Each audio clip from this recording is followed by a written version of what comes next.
Ready? Welcome to the November 14th Lawrence City Commission meeting.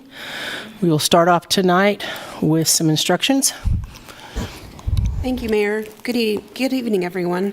To minimize distractions during this meeting, please silence your cell phone. For those attending virtually, please ensure you are muted and your video is off when you are not actively participating in the meeting. The city reserves the right to turn videos off or mute virtual participants. The meeting is being recorded and broadcast on the city's YouTube channel and cable channel 25. When the mayor calls for public comment, please approach the podium to indicate you wish to speak. Those participating virtually should use the raise hand function to indicate they wish to speak. Please leave your virtual hand raised until you are called on. If you have any trouble, you can send a chat. All chats go directly to the meeting host. Please state your name before speaking. All comments will be limited to 3 minutes. Thank you very much. We'll begin the meeting with item A, which is to approve the agenda. The City Commission reserves the right to amend, supplement, or reorder the agenda during the meeting. Are there any commissioners that would like to change the agenda? Move to approve the agenda? Second. I have a first and a second. All in favor? Aye. Aye. Aye. Passes 4-0. On to item B, which is our proclamations. We have 2 tonight. The first one is to proclaim the month of November 2023 as Alzheimer's Awareness Month. I believe we have some folks from Bridgehaven tonight. Hi, thank you, Mayor, Commissioners. I'm Sarah Randolph, Executive Director of Bridgehaven Memory Care. On behalf of our residents, their loved ones, and our staff, we are honored to be recognized as part of the Alzheimer's and dementia care community here in Lawrence. Thank you for your support. Thank you. I'll read the proclamation now. Whereas in 2023, an estimated 64,000 Americans will be diagnosed with pancreatic cancer in the U.S., and more than 50,000 will die from the disease. That's the wrong one. Pancreatic? You have the one Alzheimer's. I'm sorry. I'm sorry about that. That's the next one. The next one, I pulled up the wrong one. I apologize. We'll get this right. Sorry. Thank you. Thank you. We'll start this again. Whereas Alzheimer's is a disease that is accompanied by symptoms of memory loss called dementia. Nearly 6 million adults in the United States suffer from Alzheimer's disease, and a new sufferer is diagnosed every 7 seconds. Whereas the dementia-related symptoms that accompany diseases such as Alzheimer's may include loss of mental function in areas such as language, memory, visual, spatial abilities, and judgment. There is no existing cure for Alzheimer's, but promising studies are being led by researchers in our region. And whereas Bridgehaven Memory Care in Lawrence, Kansas focuses on caring for individuals in 4 small and less confusing care homes with a fish pond, secured walking paths, and abundant gardens. We stand with our residents' families as we advocate for better treatments and for a cure. We hope someday that we are no longer needed, but until that day, we will continue to provide loving care for our residents. Therefore, I, Lisa Larson, Mayor of the City of Lawrence, Kansas, do proclaim the November 2023 as Alzheimer's Awareness Month, and I encourage all citizens to extend their support for those struggling with Alzheimer's and their families. Thank you.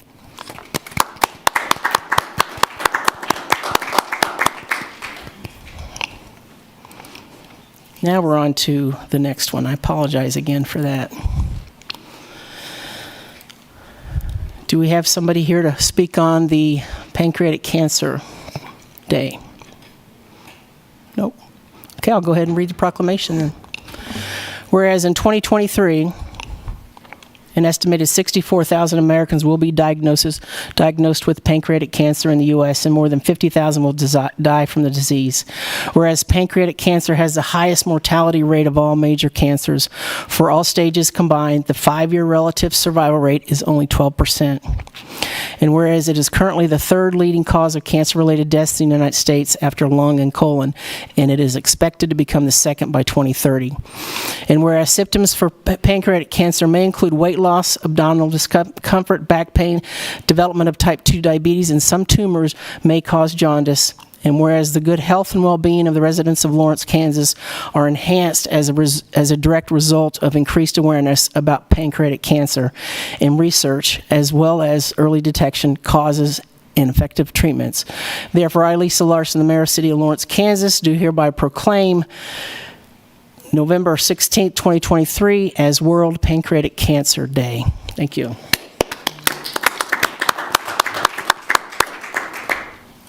All right, we will move on to our next item, which is item C, which is public comment. The public is allowed to speak on issues or items that are not scheduled for discussion on the agenda.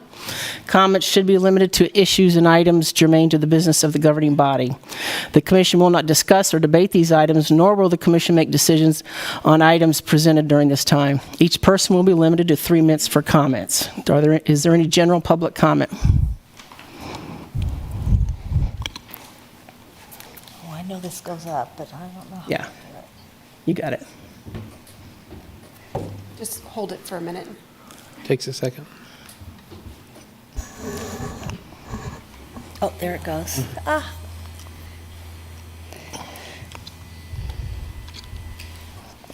Hello, I'm Linda Weinmaster. I was watching on Zoom last week, and I was quite appalled by what I saw of people that were students at KU. Probably most of them were not born here in America, and the disrespect they were given to a true war hero and a veteran.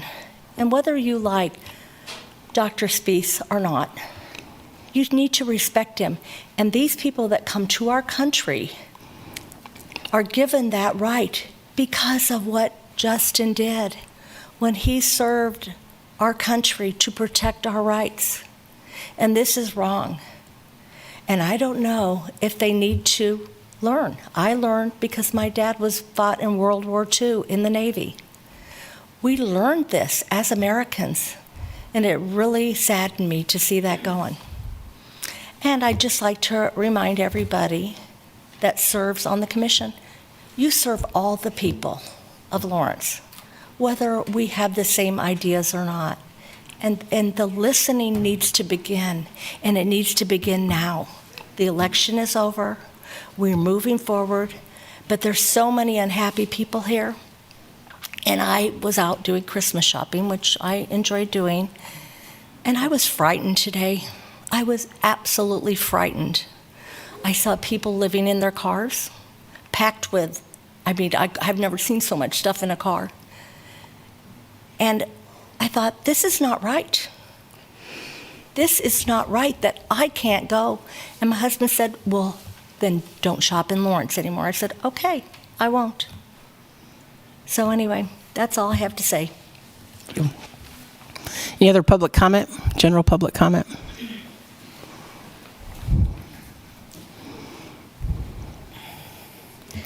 My name's Pam McDermott, and I've lived here in Lawrence for 40 years, and this is the first time that I've given public comment. Recently, I read, "Compassion cannot be measured by intentions. It must be measured by outcomes." I would like to point out, as many others have, that the city has adopted policies that speak the language of unlimited compassion, but have created a system of cruelty and chaos with the tents and the drugs and the crime because of the lax enforcement of laws. This type of compassion makes everything worse for everyone. We can't build strong, welcoming neighborhoods that are safe and secure if the behavior and actions of the few threaten the safety and the livelihood of the many. At the beginning of the summer, I attended 2 of the city's listening sessions on homelessness, one at the depot and the other at the library. First, I'd like to mention that you were speaking contrary to our city's stated vision of transparent government when you repeatedly directed the facilitators to say that all of the homeless in our community have not come from other communities or states. They certainly have, as we learned from the meetings at the legislature last week, and most people already knew that. My first question was to ask the numerous facilitators at my table why the city chose the Housing First model when clearly it has been a disaster for every West Coast city that has embraced it. In fact, they are actively pivoting on Housing First, petitioning the Supreme Court to intervene at this time. Governments have mobilized billions of dollars to solve homelessness, but there are more people living in camps than ever. And ever since we went all hands on deck in Lawrence to solve homelessness, we've become a magnet, and the population has increased by more than 50% because the evidence says that people go where laws are lenient. Why did we choose this model? None of the facilitators knew the answer to that except Assistant City Manager Brandon McGuire.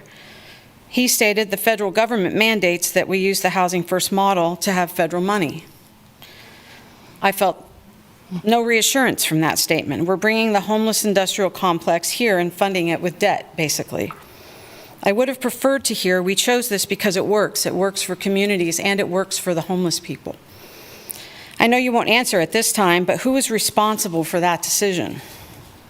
It has dramatically changed our city, and you're allowing the situation to worsen by not enforcing laws. Again, data from other cities shows that people who are inclined to commit crimes gravitate to communities that are lenient. Your primary responsibility and obligation is to the people of Lawrence, Kansas, not an ideology or the dream that you might have of solving homelessness. We live in a republic where we follow the rule of law, and the rule of law keeps all people, regardless of their housing status, safe. And so I speak for many others, I think, when I ask that you would please enforce the laws that we have here. Thank you. Any other general public comment?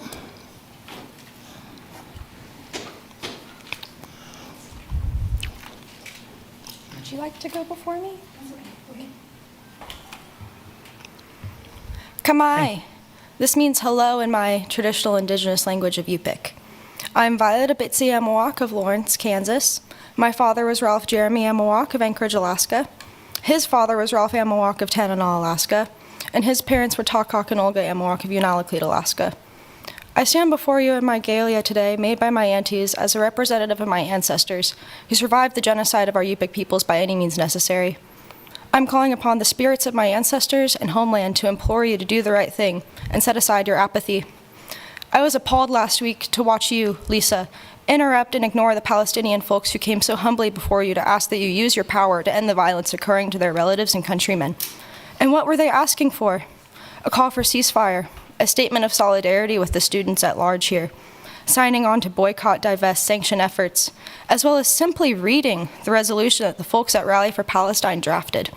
Not only do I urge all of you council members to strongly consider these actions of solidarity, but if you value your seats on this council in the future, I suggest you listen to your constituents, as opposed to your echo chamber of friends and business partners. I'm fully aware that my words are falling upon deaf ears, considering the rampant apathy of this room for the homeless population, who in this town are largely Native American. They come here to go to Haskell, sold on the dream that material change is achievable, and it's all a trick. I know this from watching my father die a homeless man, a path forged here in Lawrence as a student at Haskell for him. His homelessness was not for a lack of effort. At its inception, it was a direct result of this town failing to consider all of its people. We don't care about living survivors of genocide or descendants of those who survived genocide in this town. At least people like you don't. We don't even care about dead victims of genocide. What has the city of Lawrence done to aid the repatriation efforts of the more than 400 human remains of ancestors at KU? This is within our city borders. These are things that our city matters. In a town literally built on the legacy of boarding schools as a tool of genocide, i.e. Haskell Indian Nations University, showing respect to the dead should be obvious. But y'all don't see these things. You see dollar signs when KU wants to build a new stadium, and something to cover up and hide when we talk about the bodies KU has stolen from resting in peace. Shame on all of you in this room for your apathy. If you think city business is purely related to financial matters, you have no business making decisions for our city. Koyana for your time. Thank you. Other general public comment?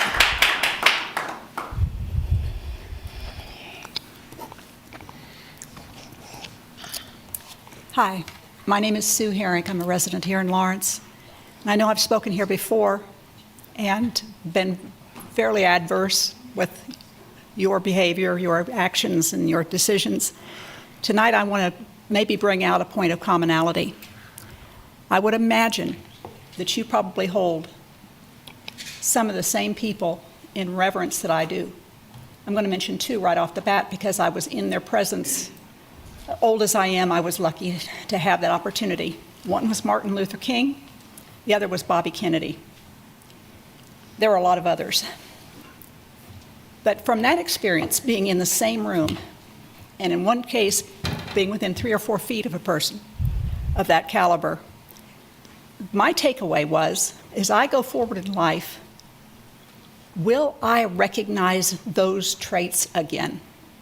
And when I do, what will I do? Well, I'll tell you what. When I saw Justin Spies, Dr. Spies, standing on a corner protesting masks, it rang. Here's a guy who's locked on the truth and who has the courage to stand away from his computer, go out in public and do something about it. The people that he reminds me of would not look favorably on your actions, particularly Dr. King. Courtney, your statement about your treatment and consideration of white people on boards took you apart. What a racist comment to make. I'm here to ask you, from here on, to show respect to people who've served our country, and like Dr. Martin Luther King and Bobby Kennedy and others, who love our country and want what's best for our country in the future. Your actions, everything from the homeless to vaccine mandates and carrying out vaccine clinics, tear the fabric of this country apart. Thank you. Any other general public comment? Yeah, this is public comment period. Hello, my name is Darren Klisch. I am the owner of Climb Lawrence.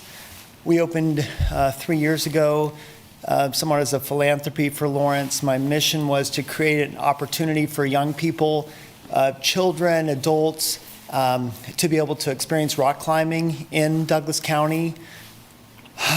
There have been a lot of challenges for us in that location. We've had the bus, a lot of buses there idling in front of our building, a lot of the bus drivers smoking in front of our building. We have made huge strides in that area, moving one of the buses back from idling right in front of our cafe and entrance. The pandemic was not easy, and the homeless situation downtown does create challenges for us. I'm a physician. I treat all types of people. I treat homeless individuals, and my heart goes out to them and what they have suffered through and what they continue to suffer with, regardless of the pathology or the events that led to that situation. But, I, as an individual, as a business owner, I cannot solve the problem, and I need the city's help. We have to ask ourselves what is fair. I want my employees to feel safe when I have college girls that work at the front desk that don't feel safe to walk back up to the parking garage at night. My other men staff have to escort them.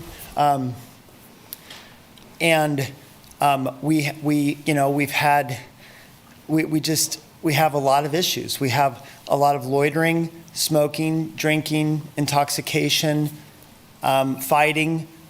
We've had our windows shattered out twice, and we've even had a murder just within the city. The police needed to see our cameras to see who the suspect was, to identify the suspect, and so I don't know what is fair, but we definitely have a situation, and I would just ask for the city to help us in your efforts to solve this problem. To allow for women, moms, children, young adults to feel safe coming into our space so that we can continue to remain open. That's what I'm asking for. So I appreciate you listening to me. Thanks. Thank you. Any other general public comment?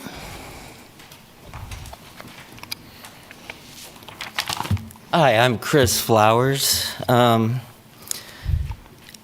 I want to address last week also, because last week, Mayor, you did try to shut down that group, acting like what they were asking for a letter to be sent to our leaders that that it's not city business, but I went back looking through stuff, and on 1/12/21, I think you asked for this, is that you asked that the commission write a letter to our congressional majority and minority leaders in regard to the national incident on January 6th. Then on February 2nd, the commission signed a letter that says, the January 6, 2021 premeditated attack on the United States Capitol to overturn the election was instigated and sanctioned by Donald Trump. So my question would be, how is that city business, but it's sending a letter saying that we don't want our tax dollars to fund Israel's genocide of the Palestine people? Like, aren't they both in the same subject area that we don't control either, but we're asking our elected leaders not to to stand up for values, basically? And I just wanted to point that out, that I think a letter is city business. But let's say it's not. You know what is city business? Proclamations. So I'm asking you, Mayor Larson, to issue a proclamation against Israel's genocide of the Palestine people. And I called the city hall, and I asked, and I was told that the mayor can do it herself without needing the approval of the rest of the commission. So this is something you could do all by yourself, Mayor. And let's see what else I have. Oh yeah, let's say if you don't, I wonder if Bart Littlejohn will. And if he won't, maybe I'd like to know if some of you would, because we have an election coming up where you all choose who you want to be mayor. So if one of y'all is willing to make a proclamation in support of Palestine, I'd like to know it, and I'd like it for it to be discussed, because that is something that the mayor is in charge of, is proclamation. So why should it just be Lil John gets an automatic year of it? And so I just want to throw that out there. I'll have more at a later time. Thank you. Any other public comment? Any other general public comment?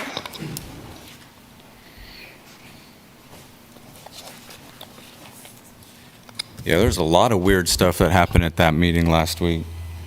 So not only did you say that the topics weren't germane, but then you went ahead and allowed them to bully you into allowing them to speak. Whereas, you did the opposite of that when I tried to speak as well. So my name is Dr. Justin Spees. There were a couple articles that were just written today, one from the Kansas Reflector, one from the Lawrence Times, talking about a lawsuit that I filed against the City Commission here, and Lisa Larson and Courtney Shipley, and also the City Library. And I just want to encourage everyone out there to go and read the, if you're interested, go and read the complaint. It's a public record. And I encourage you to do that just so you get the facts, because, like when you read Lawrence Times and Kansas Reflector, you're not going to get the whole story. So the story is in the complaint. For example, the Lawrence Times neglected, part of it is one of the things that Courtney Shipley did is said that I couldn't clap during a meeting. I mean, just think of that. Talk about being a tyrant. So we got one human being telling another human being he can't take his hands and do this with them. But another group of human beings you guys allow to take their hands and go like this because you approve of it. So last week at the meeting, after everyone spoke on the issue that you said wasn't germane, Lisa Larson, but allowed them to speak, not only did you allow them to speak on it, you allowed them to clap on it as well. So I don't understand how they got to clap and why I didn't get to clap. So, that's in the lawsuit. That's restricting my First Amendment. It's also compelling speech. I mean, because think of the opposite of that. So everyone there, clapped in support of pro-Israel and clapped on all these topics. And when I went up and spoke, nobody clapped. Well, I don't give a shit about that, but the opposite of that would be that if you all sat up there, or there were people like me, right, our scary Republicans sat up there and told them that they had to clap when I spoke about stuff that they didn't agree with.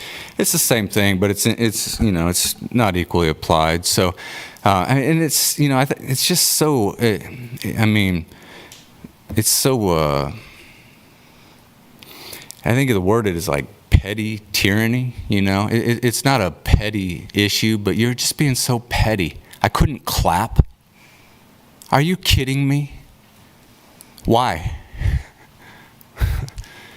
So anyways, that lawsuit's out there. Maybe we'll find out why I couldn't clap. I got my suspicions, I have my hunches, and I think a lot of people already know. But all right, check out that. If you can't find it online, just shoot me an email. My email address on my YouTube channel, the Dreaded Rabble Rouser, so check it out. Any other general public comment?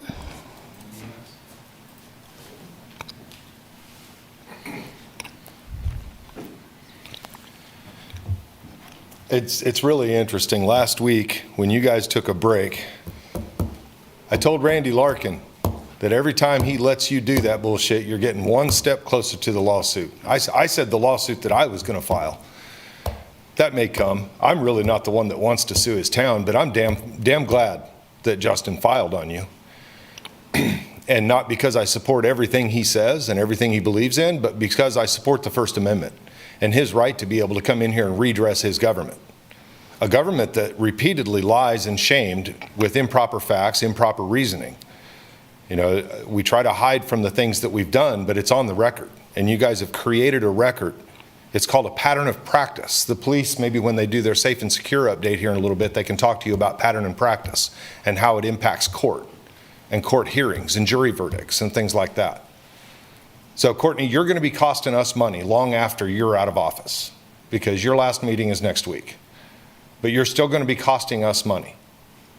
That money that could have been spent on other things that are needed in this town. And Lisa, you're going to be costing us money as well. I noticed that tonight, not a single interruption. Guys, not a single interruption in the entire room. Even when I look somewhere else. It's amazing what a lawsuit filing will do. Is that why? Or is it the camera again? Because the last time I came in here and put a camera on you guys during public comment the whole time and kept it going, same thing. You're very conscious about what shows. And right now, it doesn't show out to everybody else. The biased treatment in this room, regardless whether it's Justin, the people that were pro-Palestine the other night, last week, or myself, you've done the same thing to me. You've had police escort me out of here for freedom of speech activity. Bart Littlejohn, if he's the next mayor, I hope he takes a lesson from everything that's occurred and the one time that he tried to throw me out. Because you guys, you have 3 minutes. And congratulations tonight for being able to sit for 3 minutes and act like you're listening. That's all we wanted last week. And a lot of headaches could have been saved. I'll let you have your 45 seconds back because I know you got important business to conduct. Any other public comment? General public comment? And on Zoom? Stephen Watts.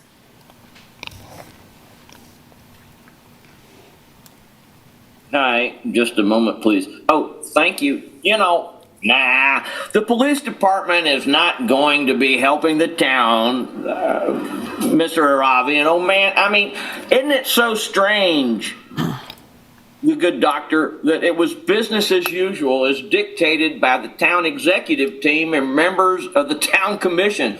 Why are you not understanding this is business as usual? The incredible thing, Mayor Larson and the town commission, is the reality that... Mr. Spees, you're out of order.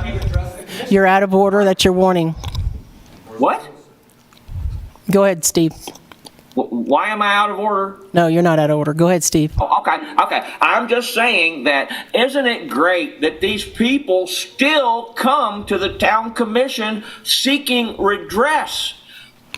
It's a great thing. It really is, you guys. Come on. And I mean, you know, where are these folks calling for our town to stay up and say, we don't stand for oppression like what was going on last week?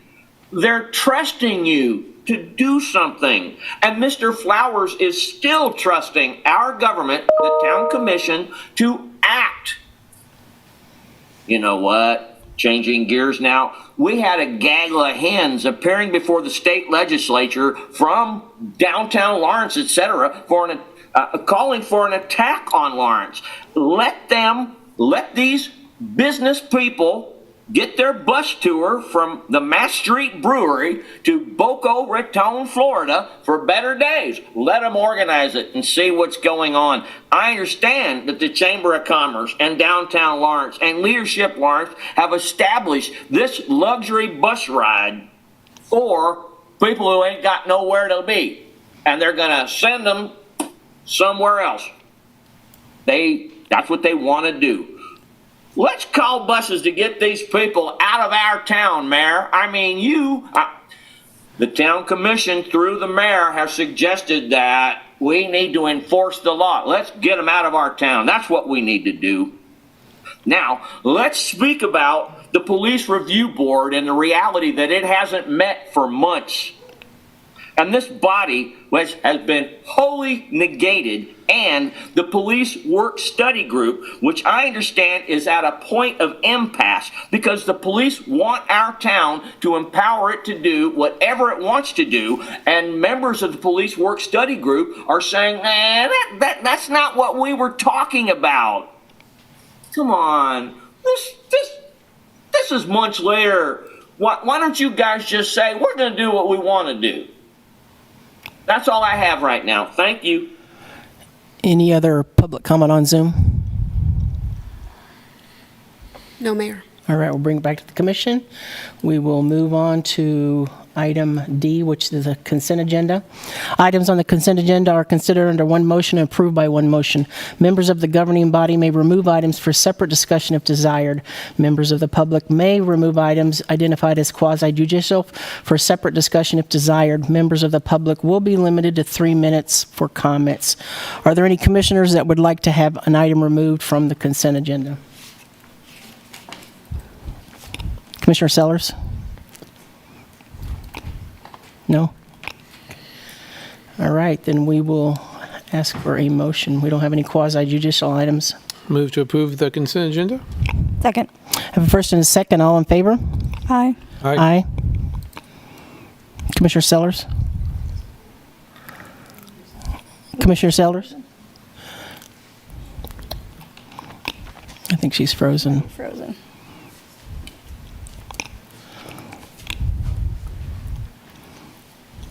Yeah.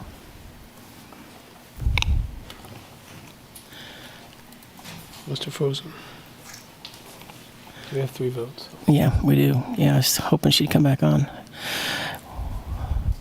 We lost her. So that passes 3-0. She's back. Is she back? Hang on. I don't see her. Commissioner Sellers, are you with us? I am. I'm not sure what happened, but I lost you when you were asking for anyone to pull items from the consent agenda, which I had nothing to pull. Okay, we just did a motion in a second and made a vote on that. How do you vote to pass it? Well, Mayor, I know we don't use parliamentary procedure, but if it's been moved and seconded and the vote's been passed by consensus, now, unless someone votes to reconsider, there's no need for my vote. Okay. We'll move on then to the work session. The work session provides an opportunity for the City Commission to discuss items in greater detail. The Commission will take no binding action on items presented during this time. Work session topics are eligible for public comment. Members of the public will be limited to 3 minutes.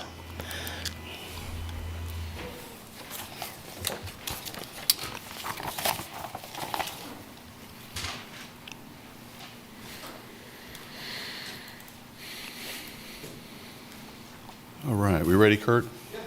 All right, good evening, Mayor and Commissioners. Here to give you your safe and secure update from the Police Department. We started off with our vision, which is from our strategic plan. Lawrence is a community where all people feel safe and secure and have access to trusted public and community-based safety resources.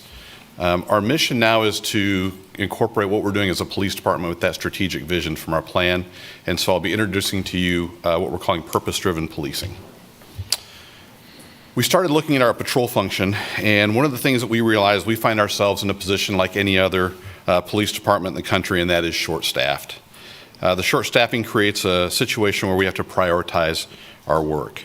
We have an authorized strength of 152 sworn officers, and we have been unable to fill our needed vacant positions due to a lack of qualified applicants, changing job markets, and shifts in attitudes toward the profession.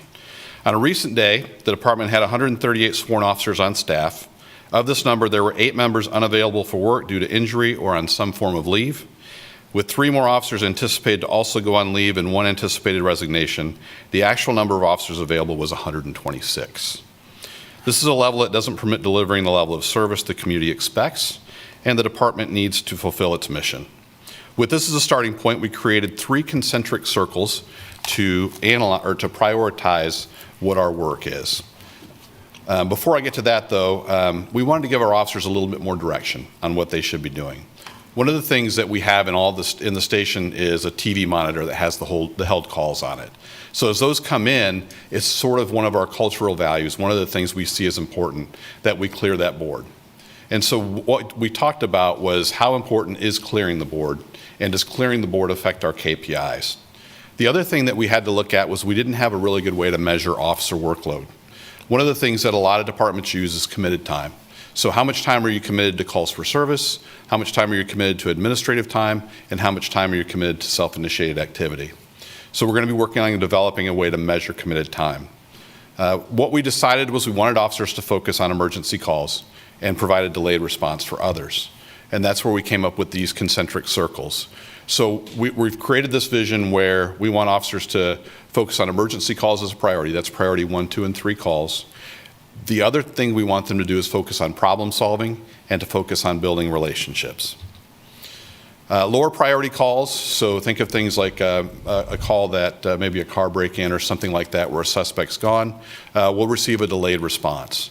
This is a cultural change not only for the department but also for the community. We're a community where when we call the police, we expect an immediate response. Where I came from in Kansas City, that wasn't the norm. The culture was that things like burglaries, car break-ins, things where a suspect wasn't at the scene or a delayed response wouldn't affect the investigation, could be delayed for up to 4 hours. These calls are not emergencies in situations where a delayed response does not affect the outcome of the incident. I mentioned the auto burglary and a call where the suspect is not at the scene. What we're going to do now, though, is we're going to call this person. We'll utilize our supervisors to call and let that person know an officer's not available to come right now, and offer them a time with one of our report takers, what we call mobile and station-based teleserves, to make that report. So many times these are report calls that somebody needs for an insurance incident, and it doesn't affect the outcome of any investigation for them to have a report taken the next day or at a time when we're not as busy. When officers are not on emergency calls, we want them working on problem solving. We want them to be building relationships. So this is where some of the work comes in with identifying areas. Let's say we're having an area of town where we're having a lot of criminal activity. It may be lower priority activity, but what officers can do when they're not on emergency calls for service is start to examine what's creating that criminal activity.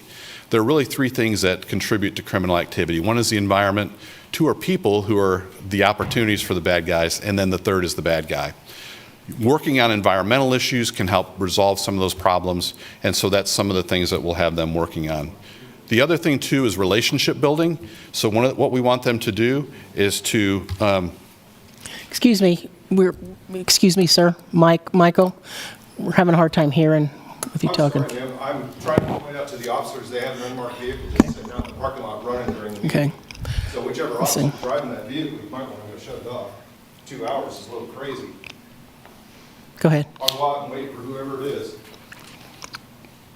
Relationship building and effectiveness is a key component of building community trust. We want to focus on spending time in neighborhoods, parks, schools, and areas of high traffic or crime, downtown specifically, and then also meeting people and listening to their issues. We've had a lot of success with this downtown with our foot patrols, meeting with our business owners, talking to customers, but then we also have these same kind of impacts when we are in schools, when we go to neighborhood meetings. The other thing we want to do is encourage officers to meet someone who is different than they are, someone with a different viewpoint, someone situated differently socially, and someone in a different age.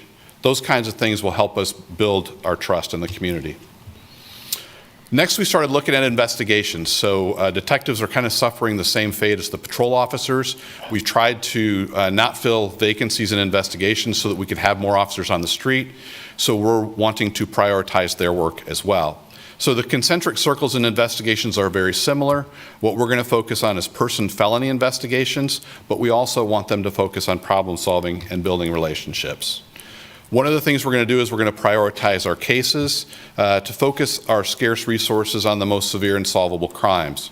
We have something called a solvability matrix that will guide our efforts, and then we'll be able to, again, prioritize their limited time. When detectives are not working on priority cases, they'll spend time problem solving and building relationships. Similar to patrol, these may be internal and external problems and relationships. So if you're in patrol, you might think about working with the traffic department to develop, if we're having a problem intersection. If we're in investigations, we may see a crime problem that may be something we can work with parks on and resolving if it's in a park and we're having a lot of criminal activity there. It may be an environmental thing that we can work with them to correct. Communication with crime victims will be essential, similar to in patrol, where we're going to call folks and let them know they'll get a delayed response and try and schedule a time for an officer to take the report. In investigations, we're going to do a similar thing. And so when a report comes in and there's not any suspect information, there's not any evidence, there's no real tips to follow up on, we're going to make contact with them either through a letter or a phone call or some other kind of communication and let them know that their case will be inactivated until we develop further information. We're going to explain the process about how we're prioritizing scarce resources and then listen so that we understand any concerns that they may have about the way their case was prioritized.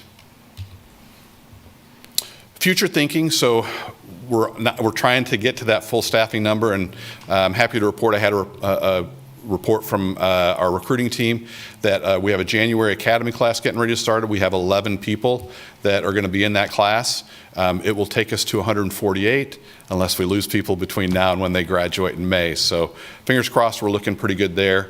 But one of the things we want to do is develop a comprehensive recruiting strategy. We're doing a really good job right now. I think there's some opportunities for us out there where we can recruit underrepresented population groups. Our historic black colleges and universities are a great opportunity for us to recruit. Lincoln University in Jefferson City, Missouri has a police academy, and working to try and develop a relationship there can help us. College athletes are another group of folks that were identified in a recent report from the Police Executive Research Forum as an area where we can spend time recruiting. We have a pretty big pool of college athletes here, and we have a number of ways that we work with them right now. We work with the football team and the basketball team at the beginning of the seasons to have a talk about conduct and the way to conduct yourself in the city. Using some of our college athletes to create those relationships so that we can show them this is a good career path for them once they're done competing. Social work majors are another one that we feel like is a potential.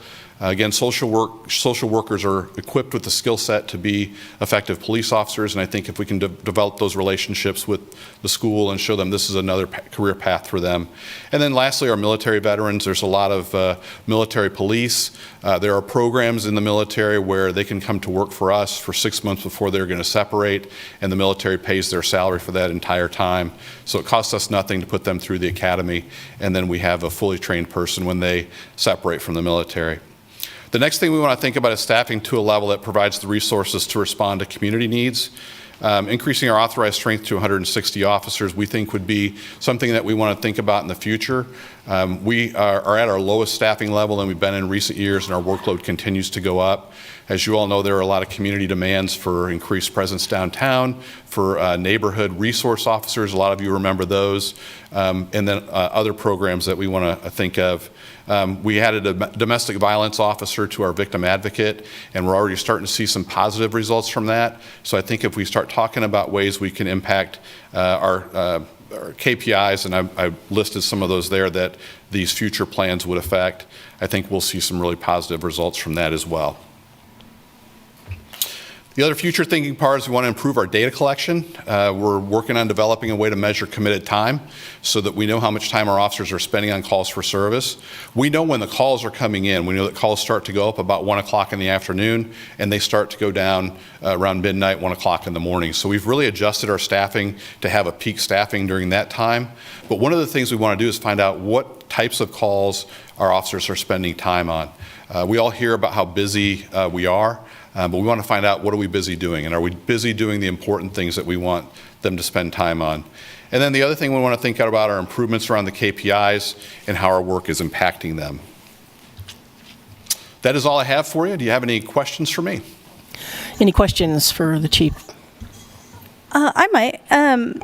Very early on, you were speaking about some of the things that are not emergency issues. How would you communicate that to someone who made a call in? Are you relying on dispatch? Will the officer call? Who will do that communicating? Because, not to just take a second here, there has in the past been some miscommunication, it sounds like, anyway, with dispatch, although I do want to recognize they've done an amazing amount of work, certainly since you've been here with the county and the sheriff. But I wondered, how will that look, or how will that feel to a person who calls in with a non-emergency issue? So they'll call in the same way they always have. They'll classify the call. And what we're saying is calls that are call classifications of 4, 5, or higher will be the ones that we'll identify for a delayed response. So someone from the Lawrence Police Department will call that person and let them know there's going to be a delayed response. If it's a report type call, we will offer them the opportunity to schedule a time that's convenient for them, probably the next day, to make that report, either over the phone, or we can have one of our mobile telesurf folks go in person and make that report. Part of what we're wanting to do is communicate this to all of you, to let our community know that this is a different way of doing things, but then we're also going to be training all of our officers to make sure that they understand this is a different way of doing things. We're trying to tell them, you don't have to clear the board anymore. You can manage the board in a way that provides a better outcome for our community and also provides more resources for them to focus on those emergency calls. And then maybe you did sort of mention this, but we have, and I think we did give you some budgeting for, I guess, non-police persons to take care of, for example, car accident reports and things like that. So can you speak a little bit about that, how that plays into this change? Yeah, so we've got one person that's station-based, and then we've got 3 that are mobile. So the 3 that are mobile are out in the community, answering calls, taking reports. They take reports in person, they take reports over the phone. In fact, you may have gotten some communications about a car that was sitting in a parking lot of a park for some time. Those are times when those, we call them mobile community service technicians, they're out there taking reports. So a person may see a city vehicle sitting in a park. It doesn't mean they're not doing anything. They're probably taking a report. They may be on a phone call with somebody. And so we're wanting to try and route as many of these report calls to them as we can and utilize them better. And we think that will help us realize some improvements, because then an officer's not needing to take time to take that report during a busy time of the night, as I mentioned, between like 1 p.m. and 1 a.m. So did you say you had 4? We have 4 total. Yeah, 1 that's station-based and 3 that are mobile. Okay. So it hasn't been very long, I don't think, since you've had that operating. Does it seem to be going well? It is going really well. They're taking a lot of reports, and quite honestly, if we weren't going to be able to fill our up to 152 sworn officers, we would have come to the city manager and asked him to allow us to convert some more of those into mobile telesurf so that we could, continue to take those report calls. They're taking somewhere around 300 a month, right, with reports. So it's a significant number they're taking off of patrol. And it provides a better outcome for our community as well, because they're getting that report taken a lot quicker than they would be if they had to wait on an officer.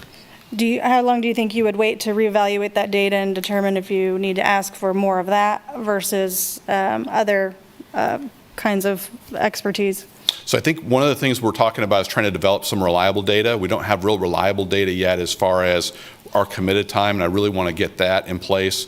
We can look at call workload, we can look at what folks are doing, but if we can find out committed time, there are some standards for what a reasonable amount of committed time would be to allow officers the amount of time they need to do problem solving and relationship building.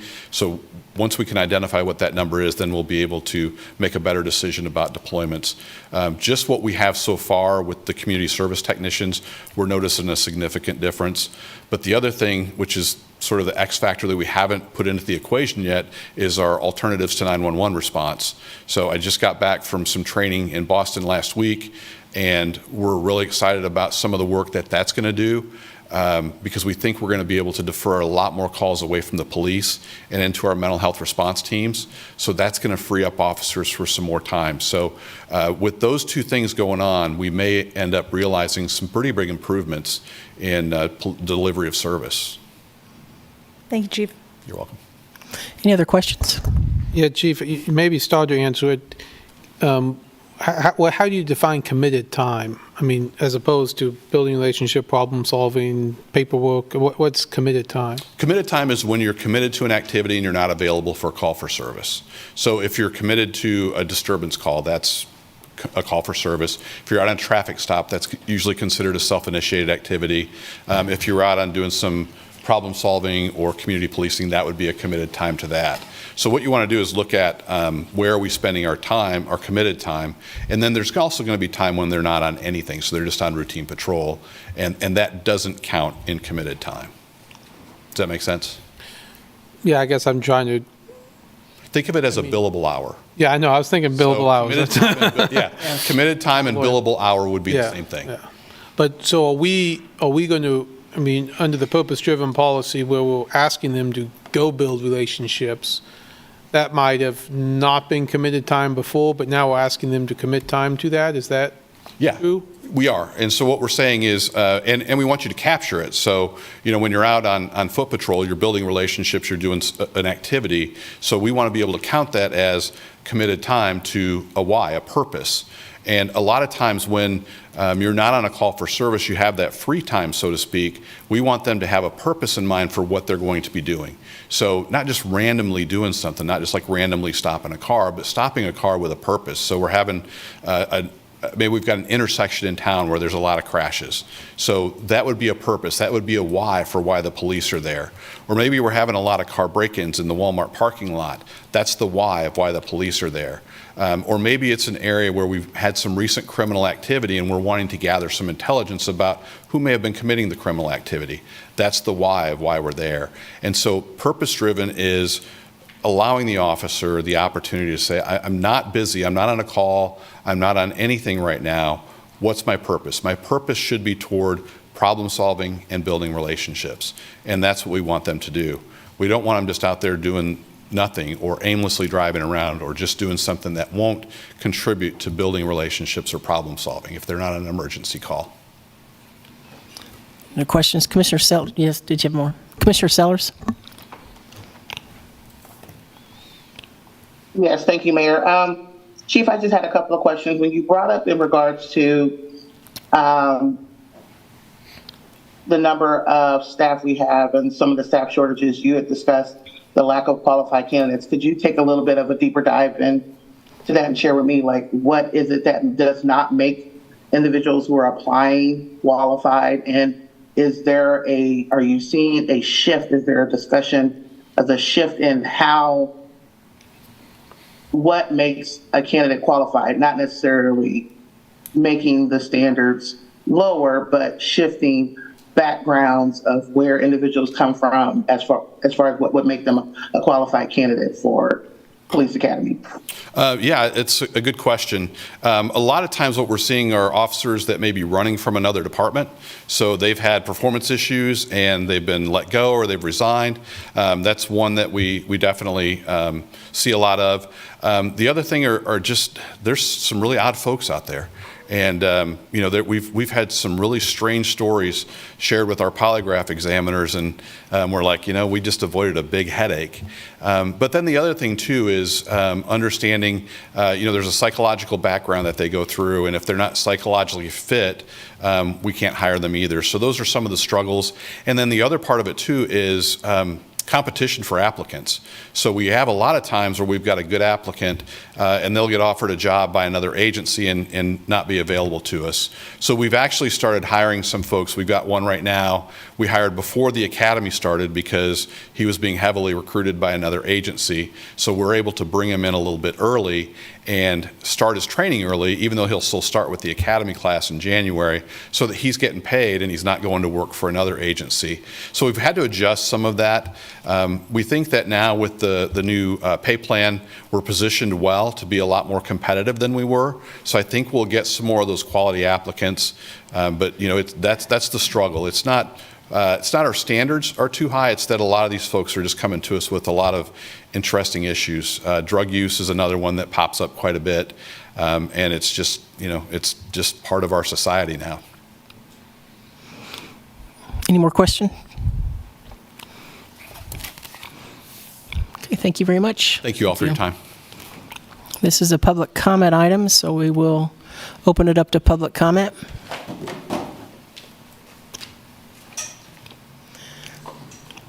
Any public comment? Go ahead, David. Hi, my name is Dave Baston, and I was just looking at the law enforcement officers that they have in Topeka. They have a way more than we have here. It looks, I think I've seen their budget for next year. They were at 423, and their population is not that much more than what we have here. I know they're 61 square miles to our 35 square miles here, but doing the calculation on what they have as opposed to what we have, just going off the mileage and not the population, I think. Excuse me, can we, excuse me, I'm having a hard, excuse me, ma'am, I'm having a hard time hearing the speaker, please, thank you. Just doing the comparison with Topeka, with just going off the square miles instead of the population, I mean, we should have 60 more police officers than we actually have if we're just comparing ourselves to up there. So, and I know business owners and everybody are, I mean, I think more police officers would solve tons of problems that we have around here. So I don't know if we need to look into that, and I know they're having a problem recruiting people, but our pay has gone up, and I think that will definitely help recruit more people. So I think that's just something that we need to look at, about doing some comparisons, and I know they're doing a lot of recruiting, but I mean, if our pay's up, I don't know if it's normal practice or not, but we can go down to other departments and let them know what we're paying here to get some more people. So that's just my 2 cents. Thank you. Any other public comment from the room? If not, we'll go to Zoom. Stephen Watts. Hi, thank you. I sincerely believe Mr. Lockhart and Mr. Owens are working aggressively for our town to deal with police matters. That being said, the police in our town are overstaffed and tripping over each other. Isn't that why we built a police plaza over there in Deluxe Land? The police must do as all other aspects of government has done, which is to learn to do more with less and stop thinking. They need to send 8 people to simple stops. The public, the town commission, all of us must be interested in why all of a sudden do the police need to send so many people to simple problems. They will report back, officer safety. I will assert, no, that's not right. We have heard about staff shortage for a long time, and it's gone on for a long time, as well as the accumulation of data. We must remember this is a police department. Our town police department simply did not file reports for a couple of years because they didn't want to. The idea of how to use time is a managerial problem, and part of the idea of reimagining policing centers around how to use this time rather than from an old school perspective, you know, sending so many people to one simple problem. Again, the officer safety concept has been exploited. Is part of the issue the incestuous training that our police department requires because it doesn't send people to the state training? Why are we not recruiting seasoned officers from across the United States who want to exit the hell holes that they are in to come to laid-back Lawrence, Kansas? I've talked with Mr. Owens about this 4 years ago in terms of recruiting some of the Chicago Police Department people here. Are people scratching their head going, well, we don't want Chicago cops in Lawrence? I don't know. It's just one place that I happen to have an in with, but that's just me. The sad reality is that we confront all manner of problems here. Thank you, Steve. Your time's up, Steve. Thank you. Thank you. Thank you. Any other public comment on Zoom? No, Mayor. Bring it back to the commission. Any further comments on this item? Maybe I'll ask another. I'm sorry, Commissioner Sellers, go ahead. Go ahead, Commissioner. You have a question. I just have a comment. Well, I did want to talk about this, the community service technicians a little bit more. I was assuming people understood what that was. So, and you did say a little bit, but I want to be clear. These are people who are not carrying guns, not carrying pepper spray, not carrying any kind of defensive or aggressive equipment, with respect, doing rather a lot of paperwork. Yeah, they're unarmed. They wear a dark navy pair of pants, a dark navy shirt with the Lawrence City logo on it. They have a police radio. They drive a white car with the city logo on it. And they are going out as unarmed response to police calls. I will be honest, I was really glad to hear about this program and that we're doing this, and I appreciate your work on that. I don't believe this was something we were doing before you got here. I do think this is something that other communities are doing. Do you have a sense of how many communities are already kind of doing this? Are we kind of cutting edge in this? Are we using lessons from what other communities are doing with this kind of position? Yeah, we had phone-in reports for some time before I got here. The mobile ones in the community just started last spring.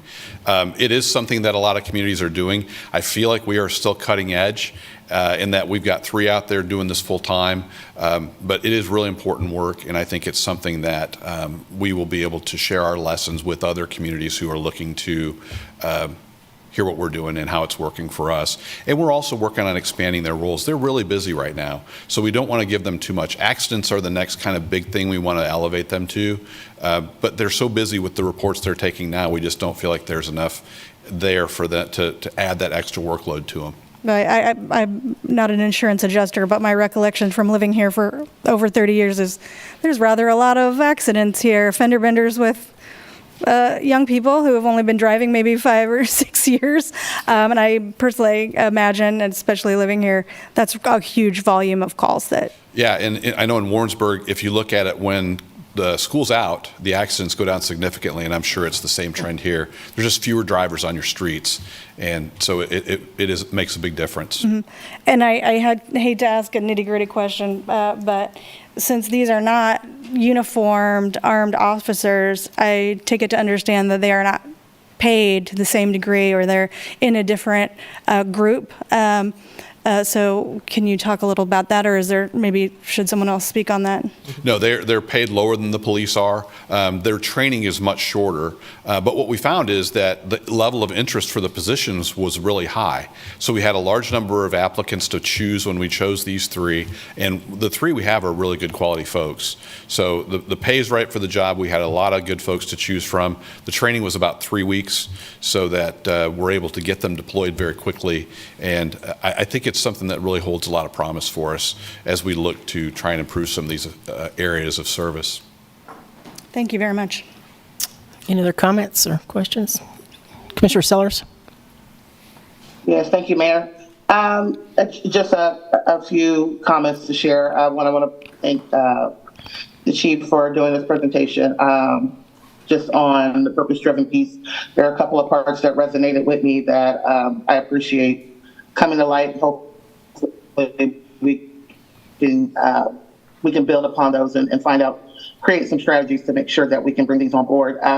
With the relationship building piece, I know, just speaking from experience and what I've seen just in other communities, and one being just my hometown, of just having those relationships with law enforcement. I know that some of those are easier to build with neighborhood associations, but also just making a point to identify individuals in areas where there may not be an active neighborhood association, to have that kind of that community police. We use champion a lot. I don't want to use the word champion, but just someone that can help build that relationship. I know that once in the neighborhood association that my parents were a part of, my mom is still a part of, we have that accountability. That's the officer comes to the neighborhood association meetings. They build their national night out. They oftentimes, a lot of the city, any concerns that they have with city municipal services serve as a pass-through through the relationship with their officer, and that's built on that relationship that they have with their designated individuals. So there's value in that, especially in a predominantly Black community, where oftentimes it's not just about distrust, but it's about creating the accountability who are in that community. So anything we can do to make sure that is something that's not just performative, but it's also fruitful. I look forward to hearing more about that. In regards to the piece about qualified candidates, I know that we do have I was looking at the Promise Scholarship, and I know this is a program that started about 2 years ago. I know it's been implemented pretty heavily this past year, where there is a portion, I don't say portion, I'm just trying to pull it up real quick, where some of the qualifying eligible field of studies are law, public safety, corrections, and security. I imagine at some point with the legislature, there'll probably be some audit to see, what programs, individuals are going into, success, and what fields and tracks that they're going through. We're dealing with attrition in law enforcement and public safety, just like we're seeing it also on the county level and on the state level as well. And so I don't know how important our state sees this, or if they're training, if there's discussions between local and state level to identify, are we utilizing, that Promise Scholarship that provides 2 years of free school through our junior colleges and some of our tech programs.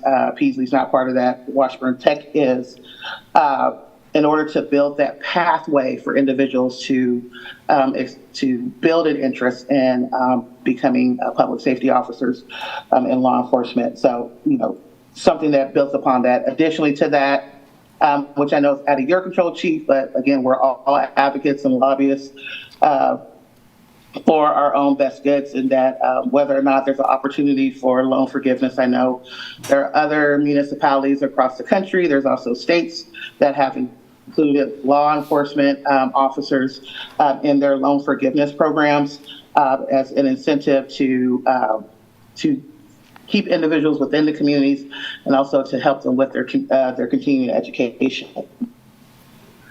So just something for us as a commission to think about, and if there's opportunities there to speak on that piece. I'm glad you brought up the police academy with Lincoln University. It is the one and only HBCU with a police academy, and that's saying a lot about that institution. And I think there's something to be said with not just utilizing HBCU, the academic excellence that comes out of HBCUs, that we know that more students graduate from historical Black colleges and universities than traditional predominantly white institutions. So I think we have just a lot of opportunities here to reimagine community policing and policing in general.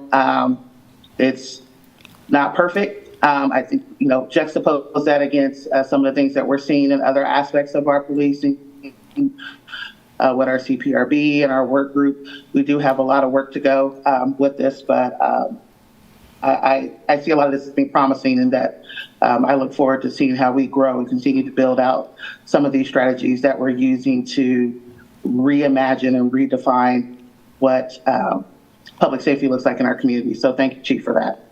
Thank you. Any other comments? Got a couple more for you, Sure. if you will. There was a comment made about why we don't use the State Academy. We did, for the entire year of 2022, send officers to the State Academy. We're able to build a big enough class to have ours here in 2023. The big difference is the State Academy has a 14-week curriculum. We teach that same 14-week curriculum here, but we add 4 weeks. We think 18 weeks is a more appropriate level for basic training. But then the other thing, too, we have a smaller class size, so our officers are able to get more repetitions here than they would get in Hutchinson. So same curriculum, a little bit longer instructional hours here, and then with 6 kids in the class rather than like 30 or 40, they're getting more reps of each thing, and the instruction's a little more individualized. Secondly, with regard to car idling, the police car takes a long time to sign in with passwords and get all the systems booted up. So once an officer begins their shift, they do allow the car to idle, they lock it. That way, if there's an emergency call that comes in, they're able to get in that car and get going and not have to wait for all those systems like the computer, the dispatch system that's loaded in the computer, the in-car video system to boot back up. That takes some time. So a lot of people may not understand that when they see a police car idling. I just want to let you all know that so you're aware if you get questions about that. Thank you for that. Thanks. Appreciate that information. And I would just add that thank you for your presentation tonight and the information and the fact that we've got 11 coming up in our next class. That's good to hear. Thank you. Thank you, Chief. All right, we will move on to the regular. Thanks for wearing a suit and tie, Rich. Shut him off. Regular agenda item. We'll let everybody clear the room. Who wants to leave?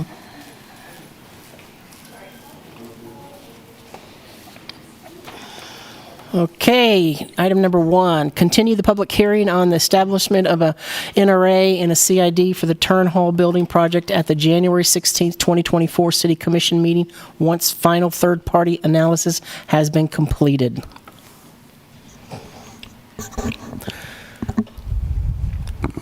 I assume we don't need a presentation. I don't think there's much of a presentation. There isn't. It's still going well. It's just not quite ready. Okay, so we can just move on to make a... I think Do you we need to vote to formally, extend? Do we need to vote to extend it? I move continue it. Yeah, just to, yeah. Make I a move to motion. continue the public hearing at to the January 16th, 2024 City Commission meeting. Okay, second. I have a first and a second. All in favor? Aye. Aye. Passes 4-0. We're on to commission items. Oh, Mayor, I would say. I did go to the 100th anniversary of Liberty Memorial Central Junior High. It was really fantastic. Of course, last week we had some people with their proclamation. Saw Representative Amix there, who also went to that school. So it was a great event. And yeah, if you've never seen that building, find the opportunity. That's cool. Any other commission items? No? Okay, we'll move on to the city manager's report. Craig.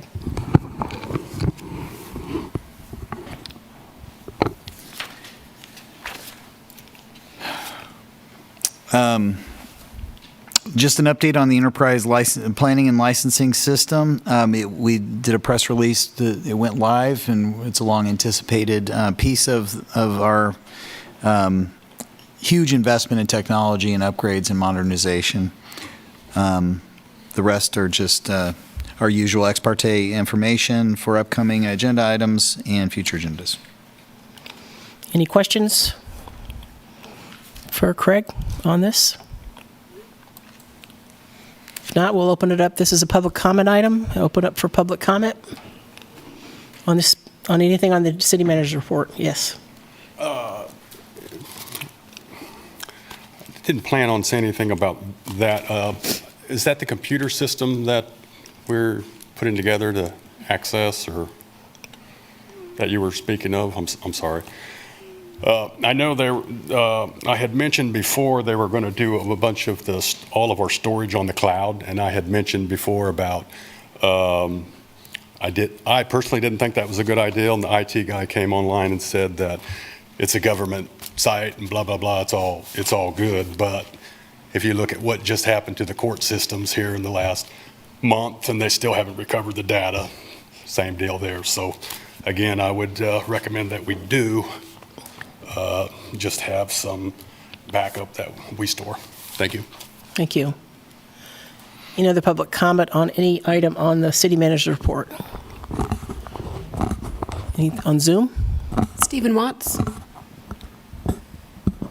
Now, I'd just like to add that our city manager walked into our town and got confronted with a police chief being run out of town, and then COVID, and then an accelerated homelessness issue, and yet is still here trying to help us.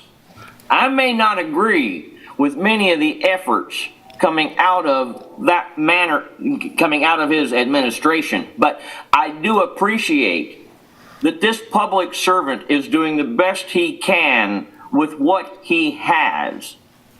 And that is being compelled by a business community that wants to lock up and run out of town everybody that doesn't look right or smell pretty. I appreciate what our town manager is doing heretofore. Thank you. Okay, any other public comment on Zoom? If not, we'll bring it back to the commission. Any other comments or questions on this? If not, we'll move on to the calendar. Any calendar items that we need to note or change or add? Nope.